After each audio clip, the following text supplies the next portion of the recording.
Kannada film ಇಂಡಸ್ಟ್ರಿನಲ್ಲಿ ಸದ್ಯಕ್ಕೆ ಅಷ್ಟು handsome ಆಗಿರುವಂತ ಹೀರೋ ಯಾರು ಇಲ್ಲ ಅನ್ಸ್ಬಿಡುತ್ತೆ. ನಮ್ಮ ಕನ್ನಡ ಫಿಲ್ಮ್ ಇಂಡಸ್ಟ್ರಿನಲ್ಲಿ ಒಬ್ಬ ಹೀರೋನ ಸಿಕ್ಕಾಪಟ್ಟೆ ಮಿಸ್ ಮಾಡ್ಕೊಂತೀನಿ ಗುರು ನಾನಂತೂ. ಅಂದ್ರೆ ನಾನೇ ಅಂತ ಹೇಳಕ್ಕಾಗಲ್ಲ, ತುಂಬಾ ಜನ ಮಿಸ್ ಮಾಡ್ಕೊಂತಿರ್ತಾರೆ.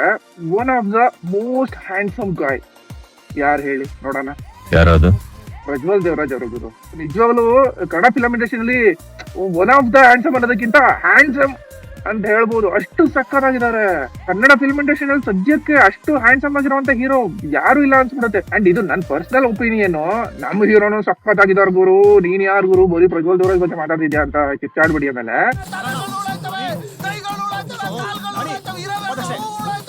ಎಲ್ಲಾ ಅಭಿಮಾನಿಗಳಿಗೂ ಅವ್ರವ್ರ ಹೀರೋ ಹ್ಯಾಂಡ್ಸಮ್ ಇಲ್ಲ ಅಂತ ನಾನು ಹೇಳ್ತಿಲ್ಲ. ನಾನ್ ಜನರಲ್ ಆಗಿ ಮಾತಾಡ್ತಿರೋದು. ದಯವಿಟ್ಟು ರಿಕ್ವೆಸ್ಟ್ ಸರ್, ಇದು ಯಾವ್ದಾದ್ರು ಒಂದು ಒಳ್ಳೆ ಸ್ಕ್ರಿಪ್ಟ್ ಚೆನ್ನಾಗಿರೋದು ಸಕ್ಕತ್ತಾಗಿರೋದು ಒಂದು ಮೂವಿ ಮಾಡಿ. ನಿಜವಾಗ್ಲೂ ನಿಮ್ಗೆ ತುಂಬಾ ಜನ ಕ್ರೇಜಿ ಫ್ಯಾನ್ಸ್ ಇದಾರೆ. ಹುಡುಗರಿಗಿಂತ ಹುಡುಗಿರ್ ಜಾಸ್ತಿ ಇದಾರೆ ಫ್ಯಾನ್ಸ್ ನಿಮ್ಗೆ. ಸೊ ಹುಡುಗಿರಾಗ್ಲಿ ಹುಡುಗರಾಗ್ಲಿ ಪ್ರಜ್ವಲ್ ದೇವರಾಜ್ ಅವ್ರನ್ನ ಎಷ್ಟು ಜನ ಮಿಸ್ ಮಾಡ್ಕೊತಿದ್ದೀರೋ ಎಲ್ರು ತಪ್ಪದೆ ಕಾಮೆಂಟ್ ಮಾಡಿ.